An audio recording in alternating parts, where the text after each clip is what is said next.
Hello दोस्तों, आपका Aniket academy में स्वागत है। दोस्तों, अगर वीडियो पसंद आए तो लाइक एंड सब्सक्राइब करें और दोस्तों वीडियो को ज़्यादा से ज़्यादा शेयर करें ताकि दूसरे लोगों को भी फ़ायदा हो। और दोस्तों, नोटिफिकेशन के लिए बेल आइकन को दबाना ना भूलें। दोस्तों, आज मैं इस वीडियो में 50 क्वेश्चन लेकर आया हूं जो बीएड के प्रीवियस ईयर के क्वेश्चन हैं। और दोस्तों, मैं जितना भी वीडियो मैंने डाला है, अगर आप पूरा वीडियो अच्छे से देख लेते हैं और उसको तैयार कर लेते हैं तो दोस्तों आपका बीएड में 60 से 65% आपका जीएस यहीं से ही पूछा जाएगा। आपको दूसरा कुछ पढ़ने की कोई ज़रूरत नहीं है। तो चलिए दोस्तों, शुरू करते हैं आज का पहला क्वेश्चन। तो पहला क्वेश्चन है दोस्तों, अंतर्राष्ट्रीय न्यायालय स्थित है। तो दोस्तों, जो अंतर्राष्ट्रीय न्यायालय है वह हेग में स्थित है। ऑप्शन नंबर इसका ये सही हो जाएगा। दोस्तों, जो हेग है यह नीदरलैंड में है।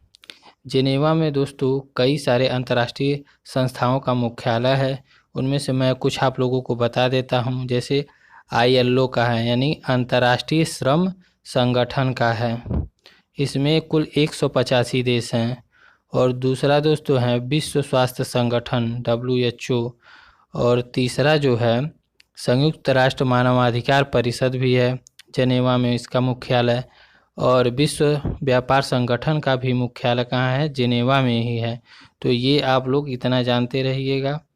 और चलिए दोस्तों, मैं रोम के बारे में भी बता देता हूँ। यहाँ पर भी एक मुख्यालय है जिसका नाम है खाद्य एवं कृषि संगठन।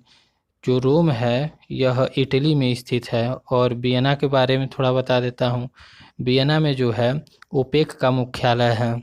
और अंतर्राष्ट्रीय परमाणु ऊर्जा अभिकरण का भी मुख्यालय है वियना में। तो ये चारों ऑप्शन आप लोग अच्छे से देख लीजिएगा और याद कर लीजिएगा। अगले क्वेश्चन पे चलते हैं दोस्तों। अगला क्वेश्चन है दोस्तों, ओजोन की परत का मुख्यतः कारक है। तो ओजोन की जो परत होती है उसको उसका क्षरण उसको नुकसान पहुंचाती है क्लोरोफ्लोरोकार्बन। ऑप्शन नंबर इसका ए सही हो जाएगा दोस्तों। अगला क्वेश्चन है दोस्तों, कथ कथकली नृत्य का उद्गम किस राज्य में हुआ है? तो कथकली नृत्य का उद्गम दोस्तों यह केरल में हुआ है। और दोस्तों केरल में मोहिनी अट्टम भी नृत्य है। तो ये भी आप लोग जानते रहिएगा। ये दोनों क्वेश्चन काफ़ी बार पूछा गया है। उड़ीसा का आप लोगों को बता देते हैं कौन सा नृत्य है। उड़ीसा का जो नृत्य है वह ओडिसी है। और तमिलनाडु का दोस्तों है भरतनाट्यम। और तमिलनाडु में एक त्यौहार मनाया जाता है पोंगल। ये क्वेश्चन काफ़ी बार पूछा गया है। और पोंगल जो है दोस्तों फसल कटाई के समय, यानी रामनवमी जो त्यौहार होता है उसी के आसपास ये पोंगल त्यौहार तमिलनाडु में मनाया जाता है। जैसे पंजाब में लोहड़ी मनाया जाता है उसी प्रकार यह है। तो आंध्र प्रदेश में कौन सा मनाया जाता है? तो दोस्तों आंध्र प्रदेश का जो नृत्य है वह कुचिपुड़ी है दोस्तों। और आंध्र प्रदेश की जो नृत्य है उसको याद करने का ये तरीका है कि आंध्र प्रदेश में पूड़ी अच्छी मिलती है, यानी कुचिपुड़ी। पूड़ी लास्ट में आप लोग याद रखिएगा। ये कभी इस तरह आपको नहीं भूलेगा, ट्रिक के माध्यम से याद कर लेंगे तो। अगला क्वेश्चन देखते हैं दोस्तों। अगला क्वेश्चन है, मुद्रास्फीति एवं मूल्य वृद्धि के काल में मुद्रा की पूर्ति तो क्या होती है? मुद्रास्फीति में मुद्रा की पूर्ति क्या हो जाती है? यह बढ़ जाती है। ऑप्शन नंबर इसका बी सही हो जाएगा। अगले क्वेश्चन पे चलते हैं दोस्तों। अगला क्वेश्चन है दोस्तों, एशिया विकास बैंक का मुख्यालय कहाँ स्थित है? तो एशिया यानी ADB का मुख्यालय कहाँ स्थित है? मलीना में स्थित है। ऑप्शन नंबर इसका डी सही हो जाएगा। अगले क्वेश्चन पे चलते हैं दोस्तों, हुमायूंनामा की रचना किसने की थी? तो हुमायूंनामा की रचना दोस्तों गुलबदन ने की थी। ऑप्शन नंबर इसका डी सही हो जाएगा। दोस्तों मैं बताता हूँ आप लोगों को, गुलबदन जो बेगम थी वह हुमायूं की क्या थी? बहन थी। और हुमायूंनामा में जो हुमायूं का जो वर्णन किया गया है इसमें हुमायूं को बहुत ही विनम्रशील बताया गया है। तो इस तरह आप लोग याद करते रहिएगा और कभी इस तरह भूलेगा नहीं। संविधान की संकल्पना का उद्भव सबसे पहले कहाँ हुआ था? तो सबसे पहले ब्रिटेन में हुआ था। ऑप्शन नंबर इसका बी सही हो जाएगा।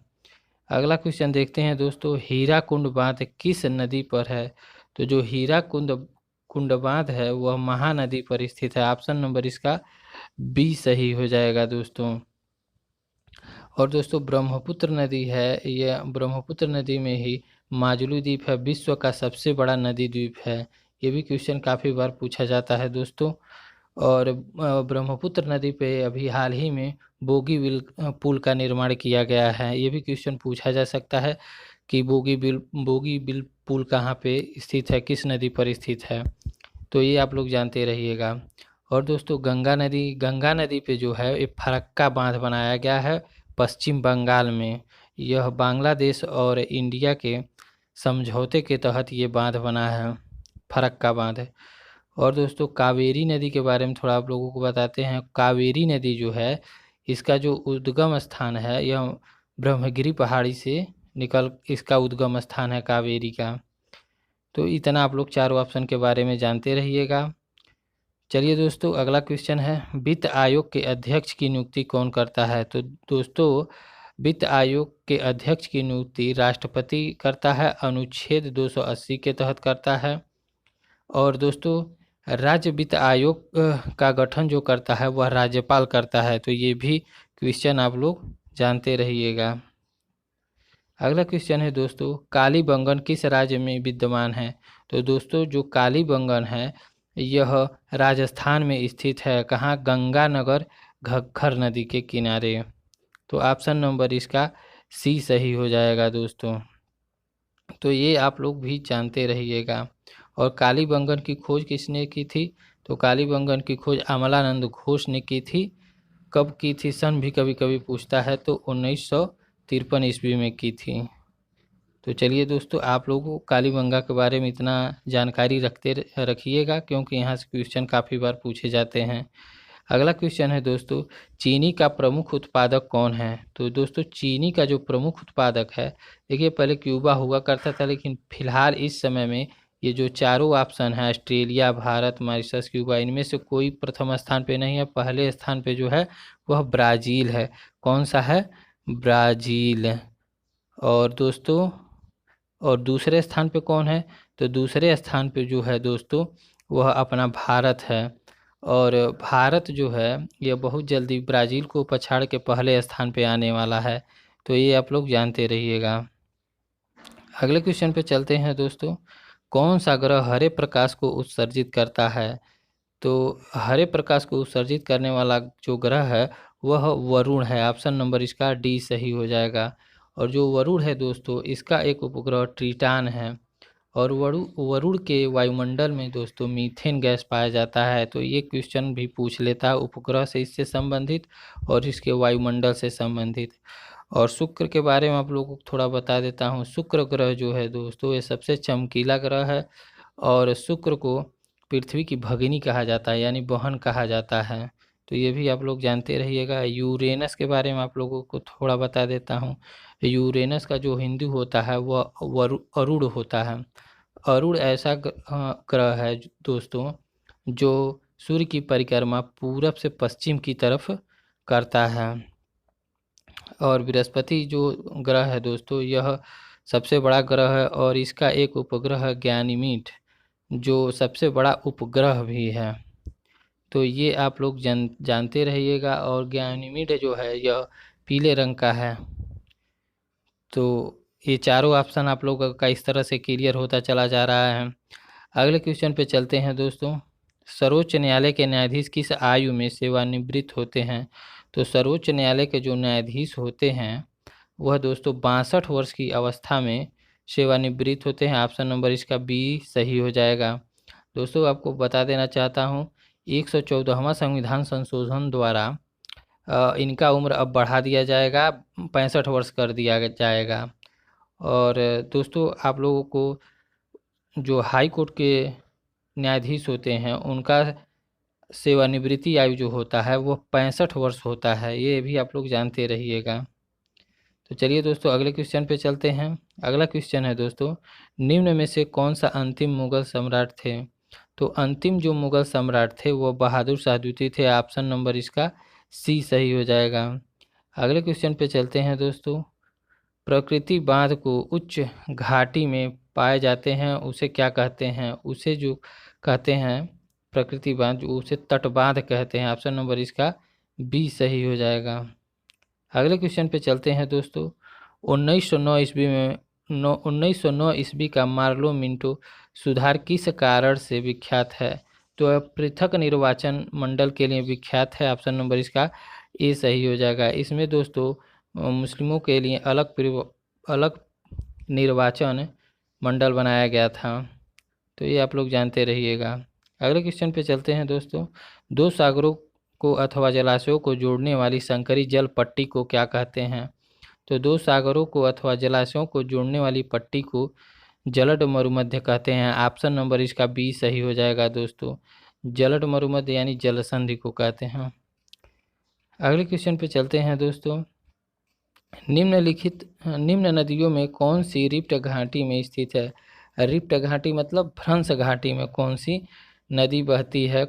तो जो तापी नदी है जो यह रिफ्ट घाटी में स्थित है। ऑप्शन नंबर इसका डी सही हो जाएगा।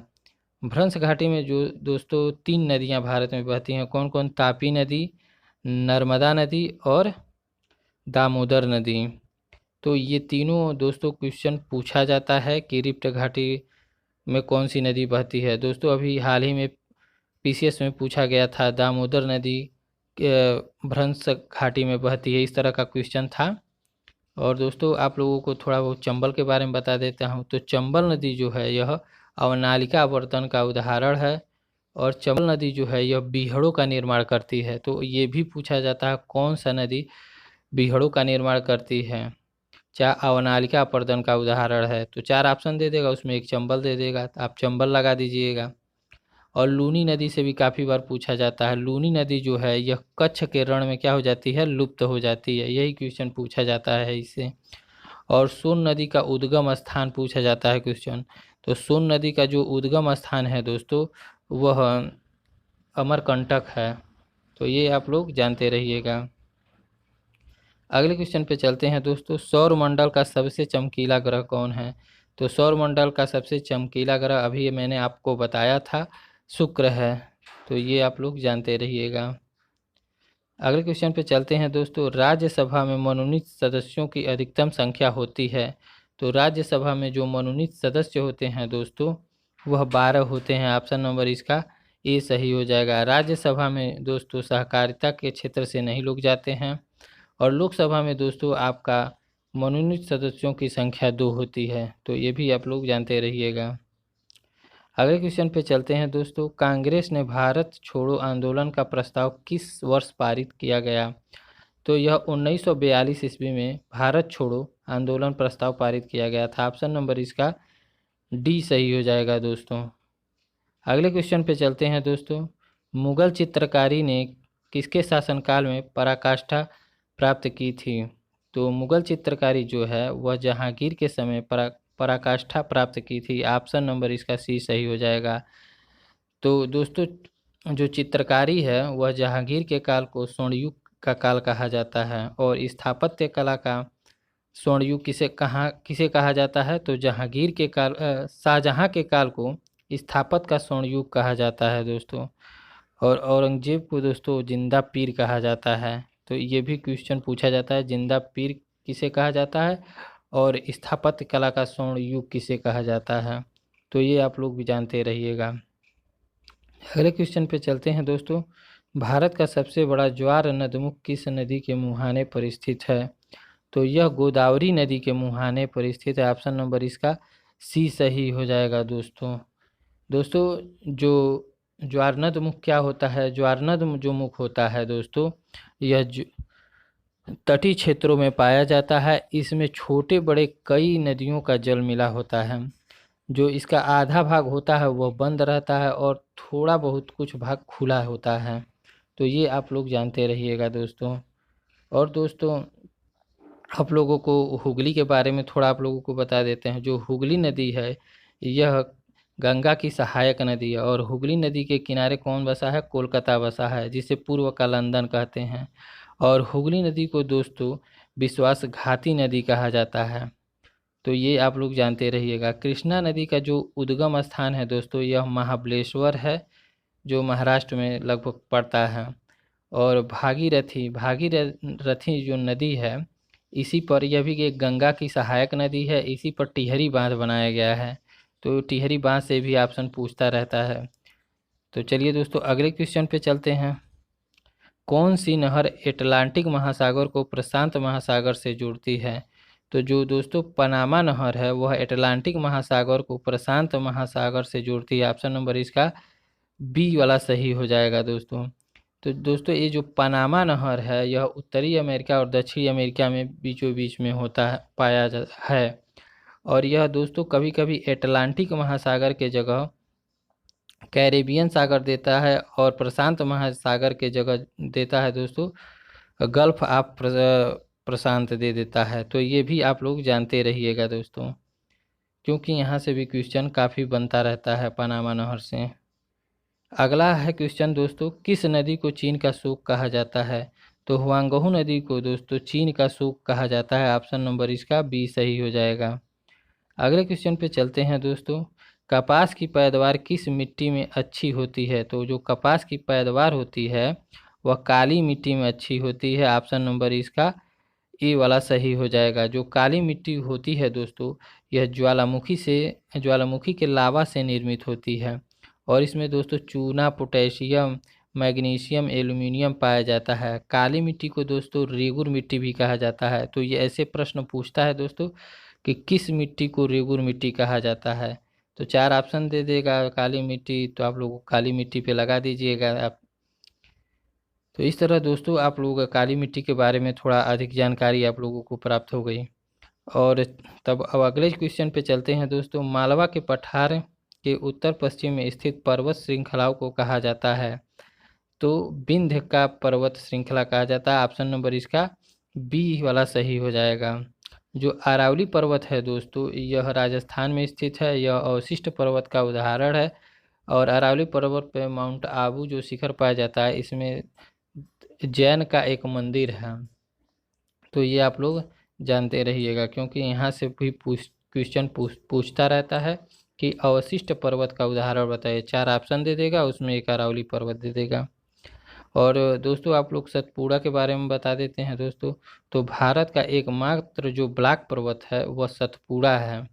तो ये आप लोग जानते रहिएगा। अगले क्वेश्चन पे चलते हैं दोस्तों, भारत का संविधान कब लागू हुआ था? तो भारत का जो संविधान लागू हुआ था वह 26 जनवरी 1950 को लागू हुआ था। ऑप्शन नंबर इसका सी सही हो जाएगा। तो अपनाया कब गया था? तो अपनाया गया था 26 नवंबर 1949 को अपनाया गया था। तो ये आप लोग जानते रहिएगा, ये कई बार क्वेश्चन पूछा गया है, और बीएड में काफ़ी बार ये क्वेश्चन पूछा जाता है। अगला क्वेश्चन देखते हैं दोस्तों, संसद की दोनों सदनों की बैठक की अध्यक्षता कौन करता है? तो लोकसभा अध्यक्ष करता है। ऑप्शन नंबर इसका सी सही हो जाएगा। अगले क्वेश्चन पे चलते हैं दोस्तों, सम मूल्य से संबंधित होता है। जो सम मूल्य से संबंधित होता है दोस्तों, वह दर जिस पर शेयर जारी किया जाता है उसे सम मूल्य कहते हैं। तो ऑप्शन नंबर इसका डी सही हो जाएगा दोस्तों। अगले क्वेश्चन पे चलते हैं दोस्तों। अगला क्वेश्चन है, गुजरात के किस स्थान पर हड़प्पा की सभ्यता के अवशेष मिले हैं?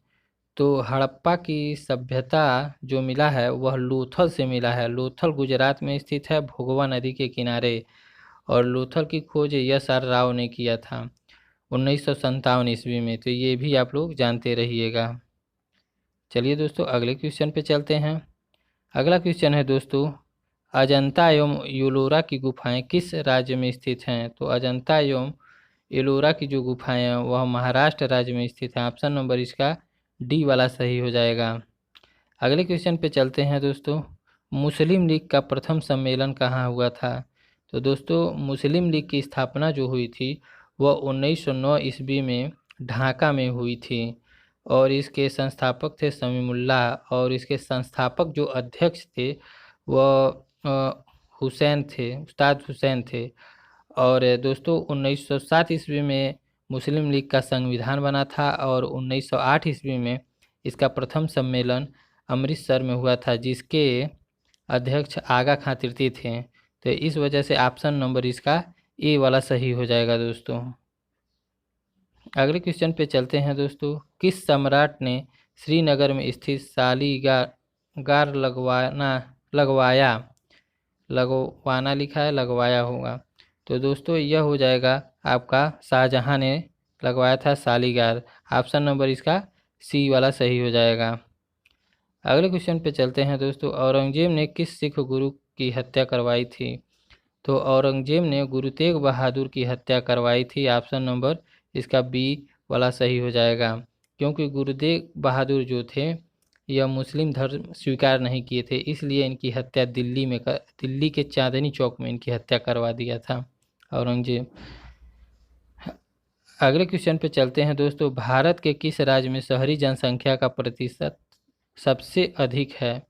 तो महाराष्ट्र में जो है सबसे अधिक है शहरी जनसंख्या। ऑप्शन नंबर इसका सी वाला सही हो जाएगा दोस्तों। अगले क्वेश्चन पे चलते हैं। निम्नलिखित में से कौन सा नवीनीकरणीय ऊर्जा संसाधन नहीं है? तो जो जल है दोस्तों, को वायु भी है, सौर भी है और कोयला नहीं है दोस्तों। ऑप्शन नंबर इसका डी वाला सही हो जाएगा। अगला क्वेश्चन है दोस्तों। विश्व की सबसे बड़ी नदी कौन सी है? विश्व की जो सबसे बड़ी नदी है दोस्तों वह अमेजन है। बड़ी के जगह, इसलिए ऑप्शन नंबर इसका सी वाला सही हो जाएगा। दोस्तों कभी कभी बड़ी के जगह चौड़ी पूछ लेता है, तो तब भी अमेजन ही होगा। अमेजन नदी कहाँ स्थित है? तो अमेजन नदी जो है दोस्तों यह जो दक्षिणी अमेरिका महाद्वीप है वहाँ पे स्थित है। और दोस्तों जो राइन नदी के बारे में आप लोग को थोड़ा बहुत बता देता हूँ। जो राइन नदी है यह यूरोप की नदी है, यह कई देशों से होकर गुजरती है। और राइन नदी दोस्तों ये भी एक भ्रंश घाटी में बहती है। तो मिसिसिपी के बारे में थोड़ा आप लोगों को बता देता हूँ। मिसिसिपी नदी जो है यह उत्तरी अमेरिका में बहती है। यह मिसिसिपी नदी केवल संयुक्त राज्य अमेरिका में बहती है और संयुक्त राज्य अमेरिका की सबसे बड़ी नदी है मिसिसिपी। और कांगो नदी के बारे में आप लोगों को थोड़ा बहुत बता देता हूँ। दोस्तों जो कांगो नदी है यह अफ्रीका महाद्वीप की नदी है। कांगो नदी को जायरे नदी भी कहते हैं। तो ये आप लोग चारों ऑप्शन आप लोगों का क्लियर हो गया। अगला क्वेश्चन देखते हैं दोस्तों। सर टॉमस रो किस भू राजस्व बंदोबस्त से संबंधित हैं? तो सर टॉमस रो जो हैं वह रैयतवाड़ी बंदोबस्त से संबंधित हैं। 1802 ईस्वी में यह मद्रास में लागू किया गया था रैयतवाड़ी बंदोबस्त। तो ये आप लोग जानते रहिएगा। स्थायी बंदोबस्त किसने लागू किया था? तो स्थायी बंदोबस्त लॉर्ड कॉर्नवालिस ने लागू किया था। तो ये भी आपसे पूछ सकता है। और महालवाड़ी बंदोबस्त किसने लागू किया था? तो महालवाड़ी लॉर्ड हेस्टिंग ने किया था। तो इस तरह आप लोग का तीनों ऑप्शन क्लियर हो गया। अगले क्वेश्चन पे चलते हैं दोस्तों। हल्दी घाटी का युद्ध कब लड़ा गया था? तो हल्दी घाटी का जो युद्ध लड़ा गया था दोस्तों वह 1576 ईस्वी में लड़ा गया था। किसके किसके बीच लड़ा गया था? तो मान सिंह और आसफ खां जो थे वह अकबर के सेनापति थे और महाराणा प्रताप के बीच में लड़ा गया था। तो ये आप लोग जानते रहिएगा। दोस्तों 1526 ईस्वी में जो पानीपत का प्रथम युद्ध हुआ था, और किनके बीच में हुआ था पानीपत का प्रथम युद्ध? तो इब्राहिम लोदी और बाबर के बीच हुआ था। और 1605 ईस्वी में दोस्तों जो जहांगीर हैं उनका राज्याभिषेक हुआ था। ऑप्शन नंबर इसका सी वाला आपको बता दे रहे हैं। तो ये आप लोग जानते रहिएगा। अगले क्वेश्चन पे चलते हैं दोस्तों। किस मुगल शासक को आलमगीर कहा जाता है? तो आलमगीर दोस्तों औरंगजेब को कहा जाता है। ऑप्शन नंबर इसका डी वाला सही हो जाएगा। औरंगजेब को दोस्तों जिंदा पीर भी कहा जाता है। स्वराज पार्टी की स्थापना किस वर्ष की गई थी? तो दोस्तों स्वराज पार्टी की जो स्थापना की गई थी वह मार्च 1923 ईस्वी में की गई थी। कौन किया था? चित्तरंजन दास और मोतीलाल नेहरू ने इलाहाबाद में की थी। तो कभी कभी इसका स्थान पूछ लेता है कि स्वराज पार्टी की स्थापना किस स्थान पे हुई थी।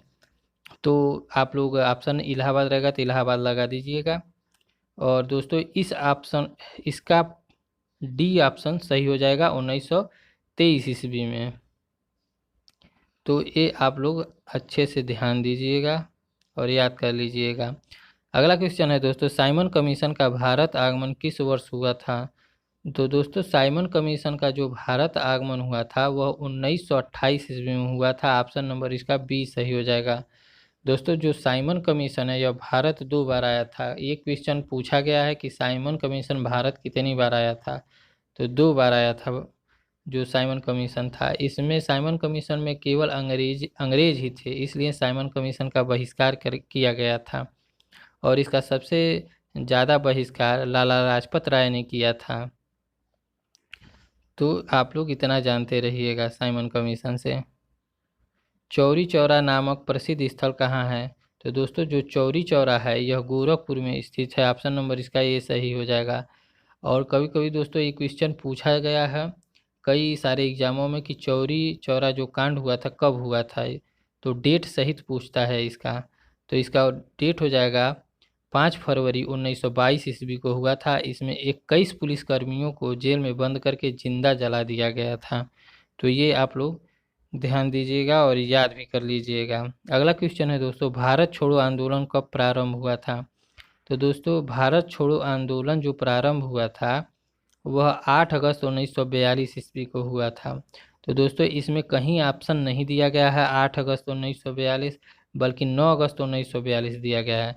तो दोस्तों आप 9 के जगह 8 अगस्त बना लीजिएगा 1942 ईस्वी। तो ये आप लोग ध्यान दीजिएगा, यहाँ पे 8 बना लीजिएगा। तो ऑप्शन नंबर इसका ए वाला सही हो जाएगा। अगले क्वेश्चन पे चलते हैं दोस्तों, स्वतंत्र भारत का अंतिम गवर्नर जनरल कौन था? तो स्वतंत्र भारत का अंतिम गवर्नर जनरल जो था वह सी राजगोपालाचारी था। ऑप्शन नंबर इसका सी वाला सही हो जाएगा। अगला क्वेश्चन है दोस्तों, संविधान के स्थायी अध्यक्ष कौन थे? तो स्थायी अध्यक्ष जो थे वह डॉक्टर राजेंद्र प्रसाद थे। ऑप्शन नंबर इसका बी वाला सही हो जाएगा। और अस्थायी अध्यक्ष कौन थे? तो भीमराव अंबेडकर थे। ये दोनों क्वेश्चन तो बहुत ही बार पूछा जाता है। भारत की संसदीय प्रणाली प्रभावित है? तो भारत की जो संसदीय प्रणाली है वह इंग्लैंड से प्रभावित है। ऑप्शन नंबर इसका ए वाला सही हो जाएगा दोस्तों। अगले क्वेश्चन पे चलते हैं दोस्तों, राज्यपाल के पद पर नियुक्ति की न्यूनतम उम्र सीमा है? तो राज्यपाल के नियुक्ति पर न्यूनतम उम्र सीमा जो है वह 35 वर्ष है। ऑप्शन नंबर इसका सी वाला सही हो जाएगा दोस्तों। और दोस्तों जो 25 वर्ष है यह प्रधानमंत्री की आयु के लिए है, यानी लोकसभा के लिए। अगले क्वेश्चन पे चलते हैं दोस्तों। अगला क्वेश्चन है दोस्तों, विधान परिषद के सदस्य कितने वर्षों के लिए निर्वाचित होते हैं? तो विधान परिषद के जो सदस्य होते हैं दोस्तों वह 6 वर्ष के लिए निर्वाचित होते हैं। ऑप्शन नंबर इसका डी वाला सही हो जाएगा दोस्तों। और आपको बता दे रहे हैं कि विधानसभा के जो सदस्य होते हैं वह 5 वर्ष के लिए निर्वाचित होते हैं, वो भी प्रत्यक्ष रूप से। तो चलिए दोस्तों आज का क्वेश्चन समाप्त होता है। दोस्तों वीडियो को ज़्यादा से ज़्यादा शेयर करें और लाइक करें। आप लोग शेयर और लाइक नहीं कर रहे हैं दोस्तों। आप लोग जितना ही शेयर और लाइक करेंगे और सब्सक्राइब करेंगे मैं उतना ही बेहतर कंटेंट देने की कोशिश आप लोगों को करूँगा। तो दोस्तों आप लोग सब्सक्राइब ज़रूर कर लीजिए और मेरे सारे वीडियो जितने हैं आप लोग देख लीजिए। बीएड में यहीं से क्वेश्चन पूछे जाते हैं, बहुत डीपली क्वेश्चन नहीं पूछा जाता है। तो चलिए दोस्तों, नमस्कार, जय हिंद, जय भारत।